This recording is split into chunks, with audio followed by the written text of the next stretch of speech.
everything fills it right. Everything comes in right on time because I had scheduled something else this morning that was canceled. So I am able now to speak with you. Thank you so much. We're so happy to have you here. Welcome, everybody. We'll give everyone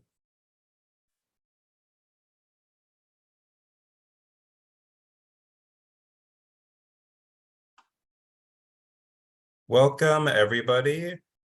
On behalf of Holocaust Museum LA, my name is Michael Morgenstern, and I am an educator at the museum. And this afternoon, you have the honor and privilege of listening to Louise Lerner, a Holocaust survivor who will share her story with you. And afterwards, you will have the opportunity to ask her questions. Before we begin, I would like to share a quick history of our museum. Holocaust Museum LA was founded in the early 1960s by a group of Holocaust survivors who wanted to make sure future generations would always remember and learn from this tragic history. They did this in the 1960s at a time when most people were not yet ready to learn about the Holocaust, largely because most people were not yet willing to listen. But thanks to the courage and foresight of this group of survivors, we have what became the first and oldest Holocaust museum in the United States, always with the mission to commemorate, educate, and inspire future generations. We can't do the work that we do today without our survivor community, who still on a regular basis shares their stories with us, and specifically to make sure that future generations will always understand this part of our history. It is my honor and privilege to welcome Louise Lerner, who will be sharing her story with us. And I also, I know that we had Martha Sternbach scheduled to speak today. She will be speaking later in September. There was a technical difficulty. We had to switch speakers. So Martha will be speaking next month, but I just wanted to give a special thank you to Louise for always being so willing and available to speak and do everything for our museum and our community to teach about this history. Louise, thank you so much for being with us today. Okay, Michael. Okay, I can start? Yes, you may begin. Okay, Michael. Anyhow, as I say, I appreciate very much the work that the museum is doing. And it is always a pleasure that I can contribute in any way I can. Anyhow, yes, my name is Louise Lerner. I was born in Paris, France, in 1938, just 2 years before the start of the Holocaust. My parents, Ephraim and Rivka Lerner, came to France from Warsaw, Poland. And they came early in France, they got married there.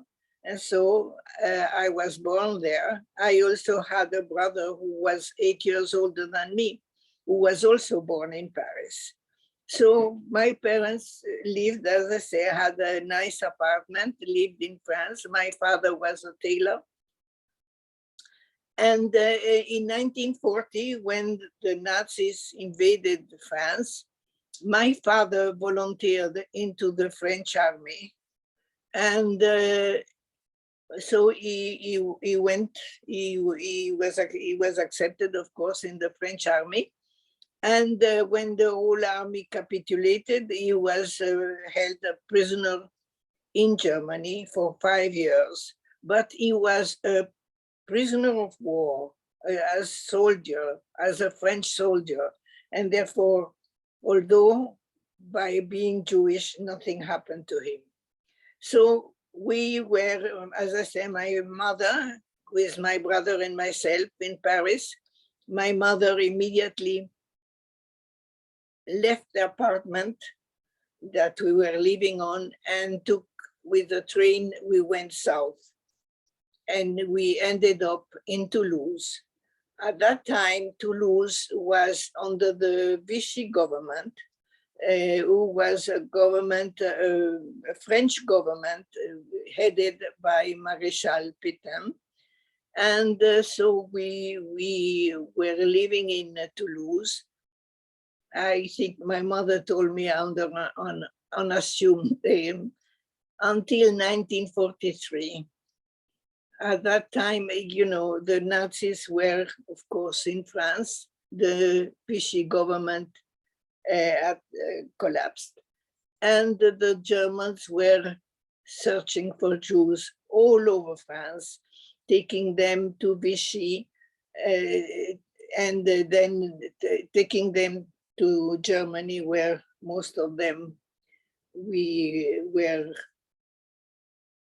murdered. As you know, 6 million of Jews were murdered during the war by the Nazis. Anyhow, as I say, we were in Toulouse, living in a very humble 2-room apartment on an upper floor of a compound. It was just very, as I say, very humble, just 2 rooms. We didn't even have a bathroom. The bathroom was the central in the courtyard. Anyhow, I was 5 years old at that time. And I remember one evening when the Germans came and started searching all the apartments on the ground floor. My mother must have been told that they were coming. And I remember we were sitting in our 2-room apartment in the dark and in silence, just waiting. Luckily for us, the German checked all the apartments on the ground floor and they didn't come on the upper floor. So we were saved. The following day, my mother contacted members of the French underground, and we started walking towards silently through the open field in the evening, walking towards the border between France and Switzerland. Switzerland at that time was free, was not committed to any camp, was free. And a lot of refugees had already found refuge in Switzerland. Anyhow, so that evening, with the guidance of some of the French resistance, and it's on the ground, we walked silently until we reached the border between France and Switzerland. We had, of course, it was barbed wire, and so we had to go through, dig some water and reach the barbed wire. And at that time, our guide also left quickly because according to the Swiss rules, we had to, refugees seeking to harbor had to come alone. So there we were, and we were in the process of putting whatever few bulks we had in hand on the other side of the barbed wire when a guard stopped us, halt.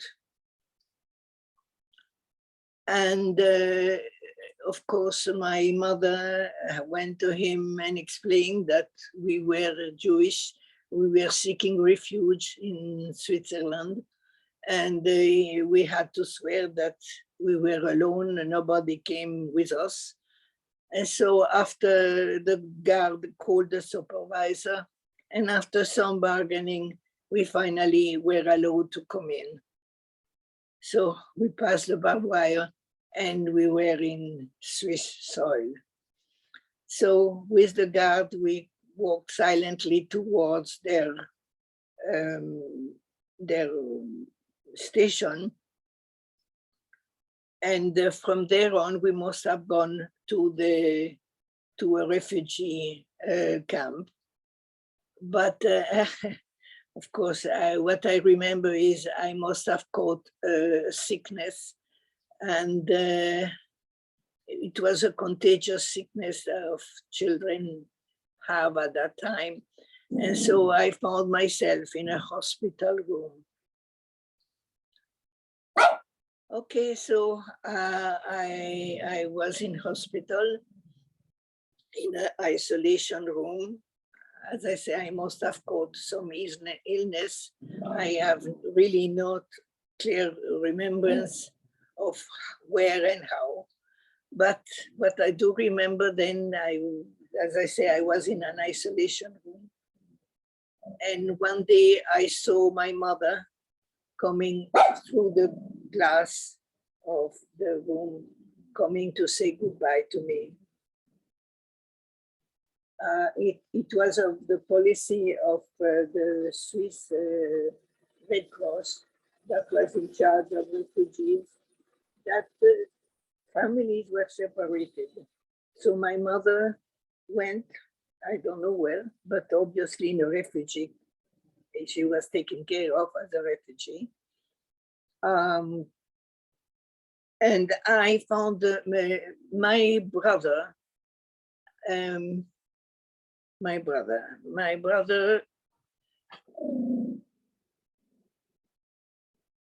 I don't remember what happened to my brother.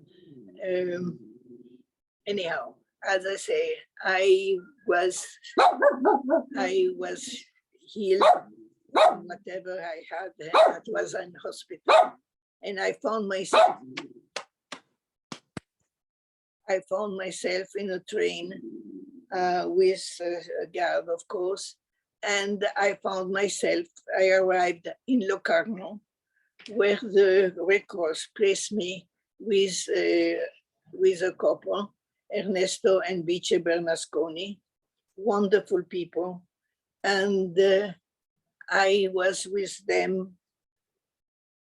I had, they didn't have any children, so they became like my father and my mother. When I became 6 years old, I started going to school in Switzerland, in Locarno. The school was very close to the apartment where we were living. And I was going to school. I had schoolmates. And even at one time, they were Roman Catholic, of course. With the Bernasconi, I used to go to Mass with them every Sunday morning. And I always enjoyed very much then. Then when at school, my schoolmate started to prepare for the first communion. So I said, well, I also want to make my first communion. And they say no. They knew that I was Jewish. They knew that my parents were still alive. And so they say no. When I grow up and I am more adult, it will be my decision, whatever I choose to do, but they wouldn't allow me to do anything. And looking back now, I respect them and appreciate very much their position. Anyhow, so as I say, I was in school, my schoolmates were preparing for First Communion. And in 1945, the war ended in France and Europe. And my father, who had been a prisoner of war in Germany, was freed and came back to Paris. So my mother must have been noticed, and she joined my father in Paris. And I understand that my brother also joined them in Paris. But because I was in such a loving and safe family, they asked the Bernasconi, my parents asked the Bernasconi to keep me a little longer. And of course they agreed. So I stayed on with the Bernasconi until 1947. But unfortunately for me, anyhow, the time I had to go back to my through family who were, as I say, in Paris, back in Paris. So very painfully, I had to leave the Bernasconi and go back to Paris to my real parents.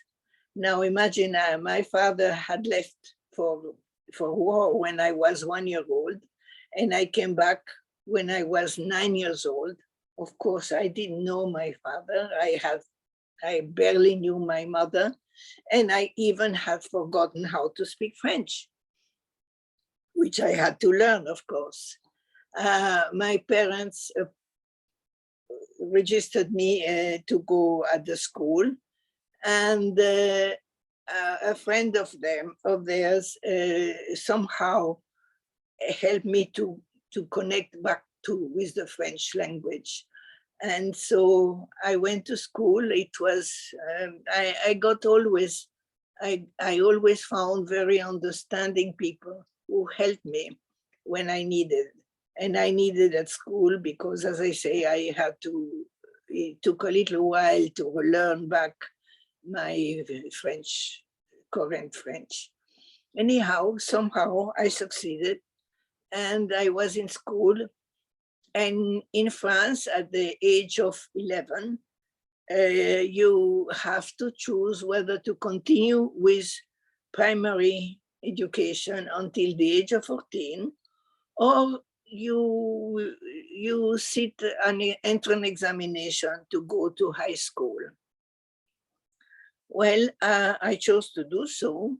So I sat my examination, managed to get through. And therefore, after that, I started going to high school in Paris. I attend, as I say, I remember being in school, a full class, and sorry, it takes me a little while to. Anyhow, I went to school and I had a wonderful time, no problem. As a matter of fact, in school at that time, we went to class Monday, Tuesday, Wednesday. Thursday was a free day, and the school organized at that time other activities. And then we went back to school Friday and Saturday morning. So I remember in the second year, I had a wonderful teacher who loved history, of course. So she organized on those Thursday tours to see Paris. And we look at, Paris is a 2,000 years old city. So there are areas that are older than others. And it's also very interesting to know what happened here and what happened there. I really enjoyed those outings on Thursdays. I still remember them up to now. Anyhow, life was going on, but at that time, a German general, very connected with the Holocaust, Adolf Eichmann, had escaped. He had been held in Germany and he escaped. And he found refuge in Argentina, in the south of Argentina. And my parents felt that the life, there, of course, when Adolf Eichmann escaped, it caused a lot of troubles, a lot of demonstration and on both sides. And the atmosphere was not really very good for Jews in France, with all those memories of the Second World War and what happened in Germany. So my mother had a sister living in Buenos Aires, And they applied then to migrate to Buenos Aires. Of course, they told me at the last moment, it was agreed, it was accepted. And so we prepared to migrate. And they, of course, as I said, they told me at the last moment. And so I found myself on a boat. It was a 2 weeks trip from France, from Marseille to Buenos Aires. And I remember it was a nice life on the boat, and that's where I learned how to dance, because there was, of course, dancing every evening. Anyhow, we arrived in Buenos Aires. As I say, I got to know my aunt and uncle, but of course, in Buenos Aires, I speak Spanish. So the first thing I had to do is to learn how to speak Spanish. Luckily, one of their friends accepted and taught me, and somehow I managed to learn Spanish enough to register and to start school in Buenos Aires. So I started school, and I managed. It was not too difficult. And I'm trying to concentrate my memories. Okay, so I did my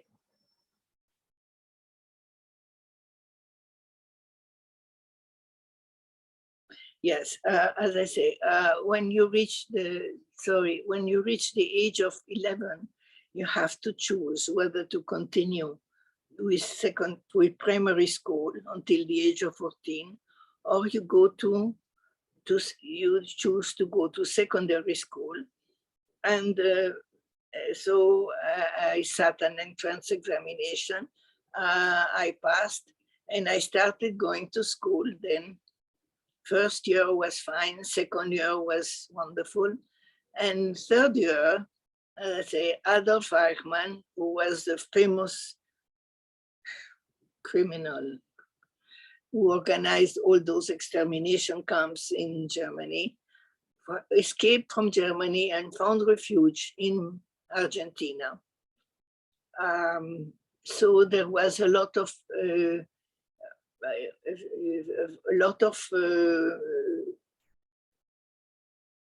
protest and a lot of uprising caused by that.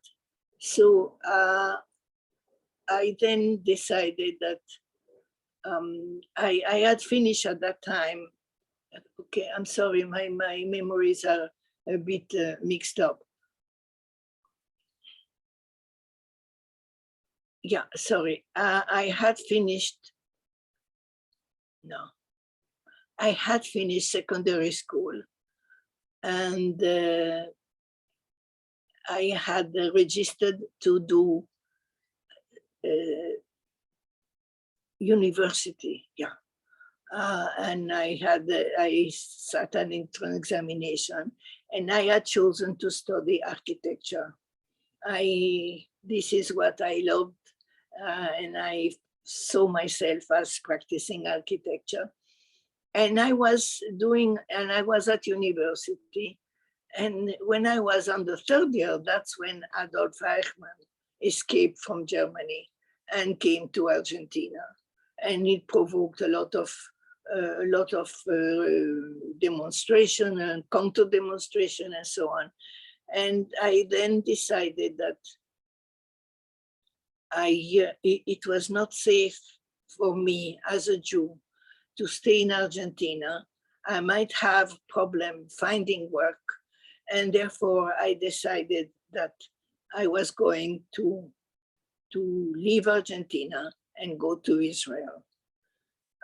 I had an uncle in Israel, which was my father. My parents were, of course, in contact. He was the only surviving brother of my father. And as I say, all the rest of the family that stayed in Poland, nobody survived. Anyhow, my parents were in touch with my uncle, And so I found myself going to Israel, getting in touch with my uncle in Tel Aviv. But again, I had another problem. In Israel, they speak Hebrew. So the first thing I had to do was to register to a seminar to learn how to speak Hebrew. And I also registered at the university in Haifa to complete my studies of architecture, because in Argentina, architecture was 6 years. In Israel, it was 5 years, but I only completed 3 years. So I had to I wanted to complete my studies of architecture. As I say, I registered in Haifa, but first of all, I had to learn how to speak Hebrew. And so I went to an intensive study seminar to learn Hebrew. And I did the seminar, and then I went on to Haifa to start completing my studies of architecture. It was not so easy. Of course, as architecture, to make plans, you don't need words for that. It's self-explanatory.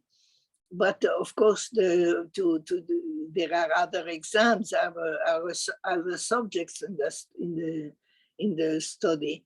So luckily, there was always some teachers within the faculty who knew Spanish, and so they helped me to understand the subject of examinations. So thanks to that, I was able to pass the examination, to do my plans, and to complete my studies of architecture in Haifa.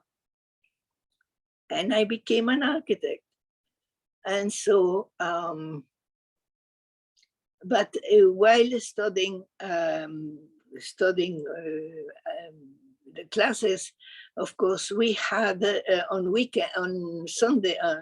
Saturday, we met with other students from other faculties in the campus.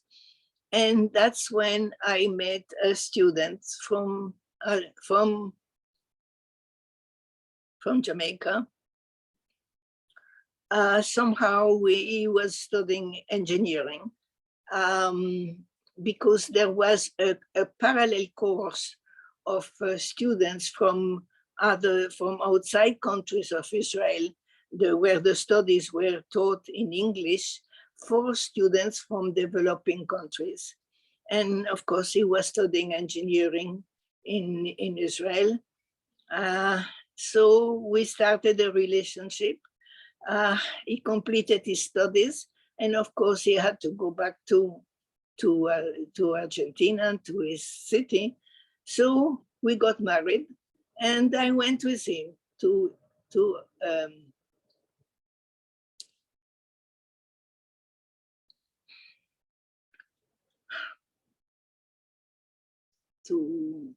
Jamaica. I went with him to Jamaica. I was able to register as an architect in Jamaica, and therefore I looked for work, and I found work at the Ministry of Construction and Works, where they had a full department of professionals in the building industry, in the building area.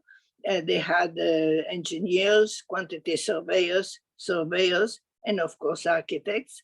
And so I found work there, and I registered there. I remember I was the first female architect there, but I found work in Jamaica, and it was a very interesting work. They had this department did work on all the schools and other buildings in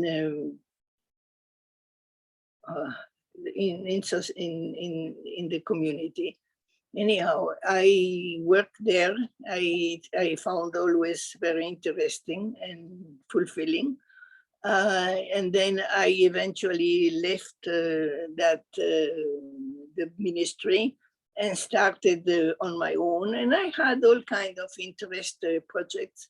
I did a hospital ward. I still have office buildings. It was, as I say, I worked quite interestingly. As I say, in my private life, unfortunately, my marriage didn't last, so I divorced. But in the meantime, I had a daughter who, of course, stayed with me. So she went to school, primary school, secondary school. And then she decided that she wanted to study interior design. And there was no such school in Jamaica. So she found a school here in Los Angeles at UCLA. So she came to UCLA to study. But when she finished, it was a 4-year course. And then she found a boyfriend here, and they decided to get married. So she got married here. I came, of course, to the wedding. I had been coming periodically to see my daughter, of course, during her studies. And so I found that she got married here in Los Angeles, and of course decided to stay here. She found work. And so she eventually found a family. She had a boy who is now 19 and a girl who is now 16. And I stayed on in Jamaica and worked until it came also time. It was satisfactory work. I even became the president of the Society of Architects in Jamaica, which was very rewarding. And anyhow, it came a time that I was getting old and new architects were coming into the market and getting all the work. And it was time for me to retire. So I sold my house and I came here to Los Angeles to be with the only family I have. And here I am. Of course, I was introduced to the Museum of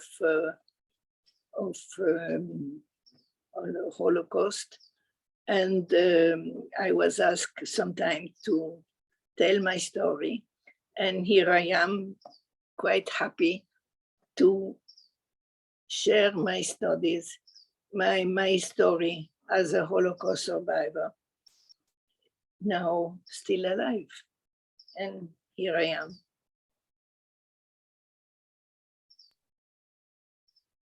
Thank you so much for sharing your story with us today, Louise. If anybody has any questions, please feel free to use the Q&A box. For those watching on Zoom and those watching on Facebook, can use the comments section and we'll answer as many questions as possible. And while I give everyone just a minute or so to think of some questions, I wanted to share some of Louise's photos with you. Oh, thank you. That's of course, it's me with my father and my mother. That's before my father went to the army to fight the war. So yes, that's me. And my brother, of course. And when Louise speaks to students, I show this map of, just her parents were from Warsaw and they went to France around 1930. And then this is just a little more that we can see some of the details of where Louise went. So from Paris to Toulouse, and then from Toulouse to Switzerland. That's right. Yeah. That's me. Oh God, yes. That must have been, I don't know, at what age I was. I must be about 6 years old, something like that. Yeah. And that's my brother. Yeah, Albert. As I say, he's 8 years older than me. Yeah. These are some photos that Louise and I found of her family through Yad Vashem's database. You had an uncle who lived in Israel, your father's brother. Yes, yes. So he submitted these photos to Yad Vashem as part of their pages of testimony. And because Yad Vashem has digitized these, Louise now has some photos of her aunts and uncles who she didn't know existed. I never knew of them, of course, and I never even knew that they existed because they stayed in Poland, in Warsaw, and as such, they were eliminated. That is other photo of my family, which I never knew. I miss not having, an extended family, but that's it.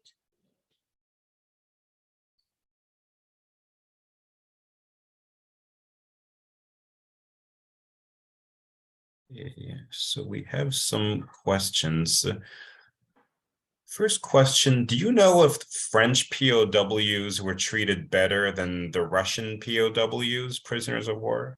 Yes, I think so. Yeah. But of course, my father never spoke about what happened to him during those 5 years that he was a prisoner of war in Germany with the French soldiers, of course. He was with the French soldiers, but he never spoke about how he felt, what happened, never shared memories of it.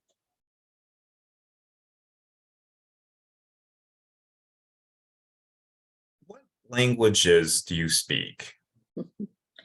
Well, French, of course, that's my first language. Then I speak Spanish because, of course, I went to Argentina, I went to school there.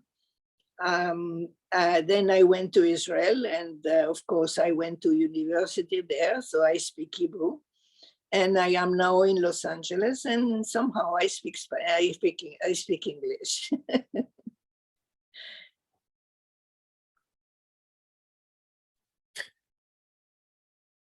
And did your parents must have spoken Yiddish and Polish, but they never taught you Yiddish? No, never. At home, they never taught me Yiddish. When they wanted to speak between themselves, they spoke Yiddish, knew that I wouldn't understand. With me, they spoke French, always. So I am sorry, I have missed that opportunity to learn Yiddish, which is such an important language as in my Jewish background.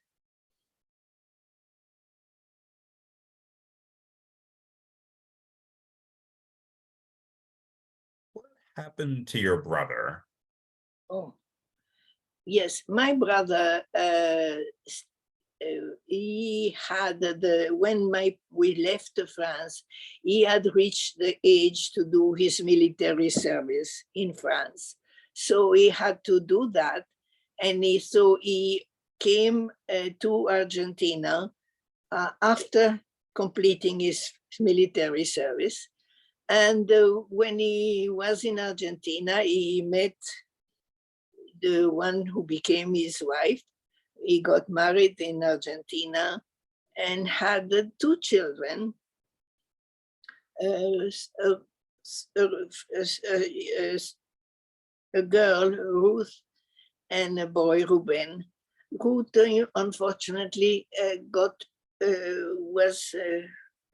can't remember the name of sickness, but she was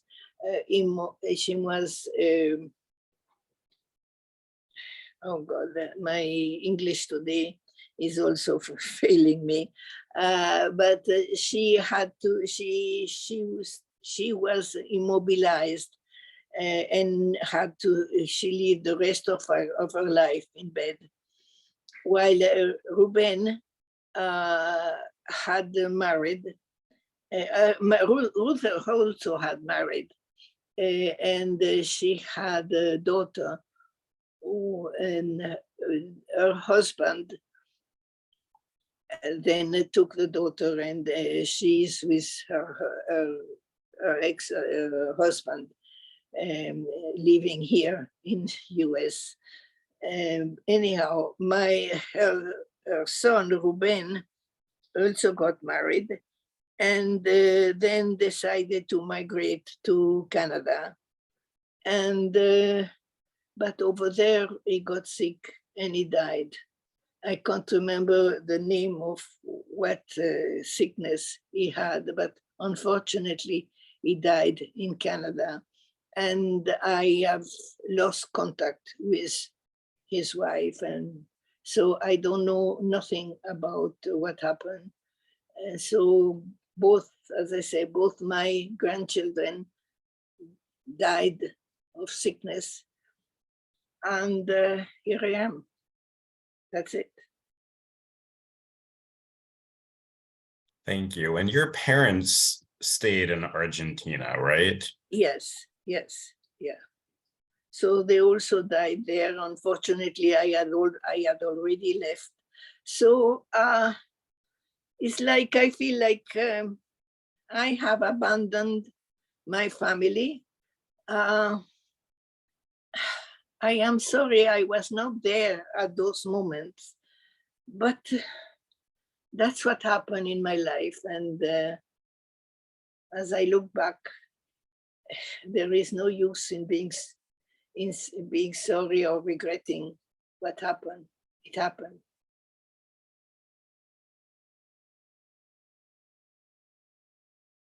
Well, we're grateful that you're able to share part of their story here with us. Even if they didn't tell you many details, you're able to share what you know with us. And we're so grateful for that and for that opportunity. And of course, to learn your story. Thank you, Michael. We do have a few more questions. What was it like going back to live with your parents and brother after you left Switzerland, and to readjust to life in Paris with your family? Yeah, it was really a difficult time because, as I said, we never spoke about what happened during the war. We never sat down as a family and speak about what happened. So, and as I said, when I came back to Paris, first of all, I had to learn how to speak French. And there was a lot of years, very important years, were growing up that I was separated from my parents. So there was a void that was never filled. And as I say, right now, especially when I talk,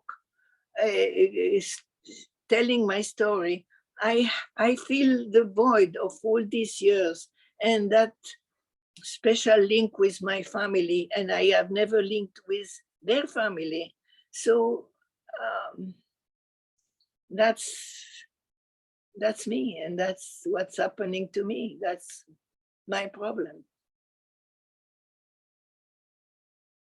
And not a problem, is a feeling. Share a little bit about your relationship with this couple after you left. Did you keep in touch with them, and did you ever visit them again? Oh, yes.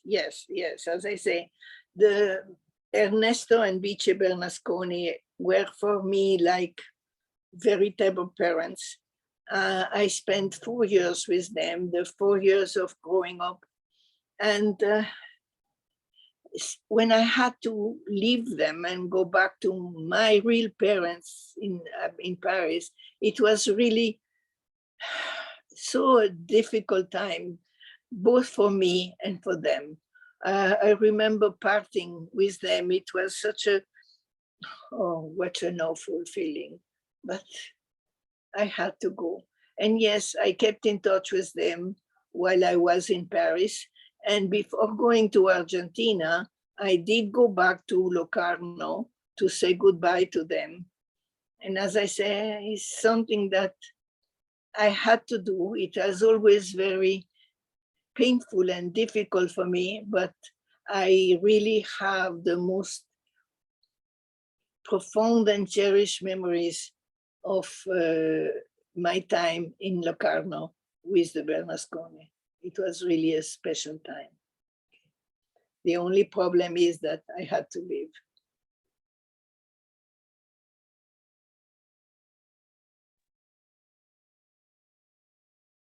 Switzerland, when you were at school, did students know that you were Jewish? No, no. We never spoke, we never, no. And as I say, when I was with the Bernasconi, I used to go with them every Sunday morning to Mass. I went to Mass from the time I was in Locarno all the time.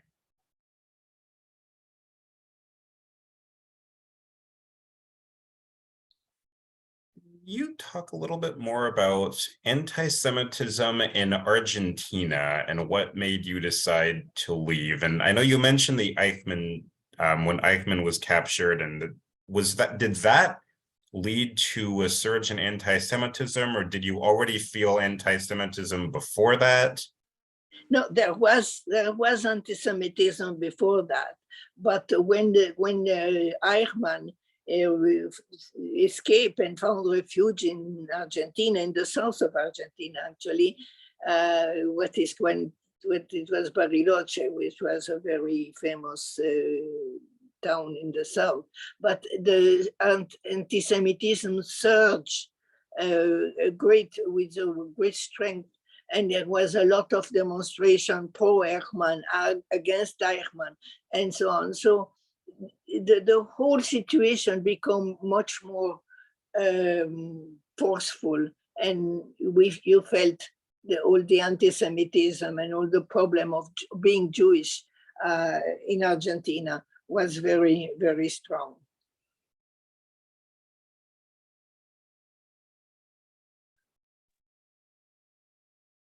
Were your parents religious? No, no. They actually, it's funny. They belonged to a socialist movement while they went there. So they were not religious, but we were Jewish. So even while we were not going to synagogue and following the special festivities, but when it came to Passover, for example, we always sat and had the traditional meal for Passover. And when Rosh Hashanah, which is the beginning of the new year, was also very strongly felt, and we always wished everybody Shana Tova, Happy New Year. So that those two special festivities of the year were also very kept. But the rest, then I never went to synagogue with my parents, and they never really kept all the other festivities and special teaching.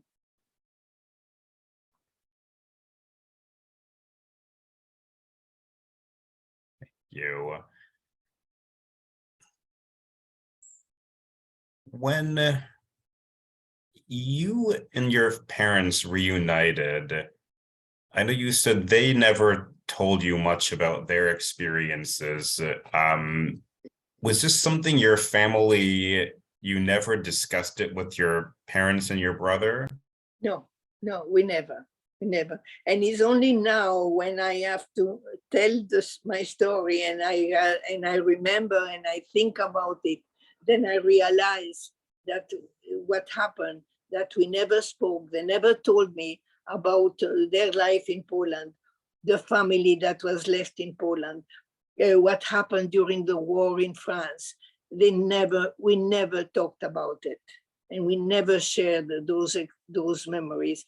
And now that I am here and I speak with you and I try to recount my memories, I realize that all of that is missing.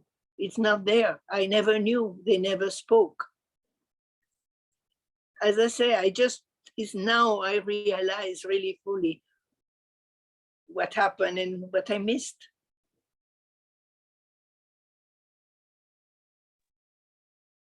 You speak so frequently to students.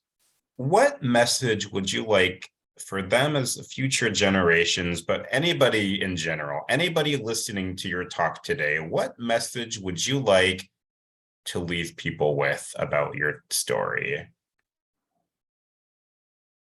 It is important to speak with your parents. Know of your family. Speak of them, ask them about their memory, their parents, their family, how they grew up. Really be a real part of your family. Knowing what happened and being part of all the experience and all the stories is so important. It's who you are. That makes you know your place in society. And also then when you have children, you know how to speak with them, share your experiences. And also with your friends and so on. It's so important to know who you are, where you come from, what are you sharing. It's very important.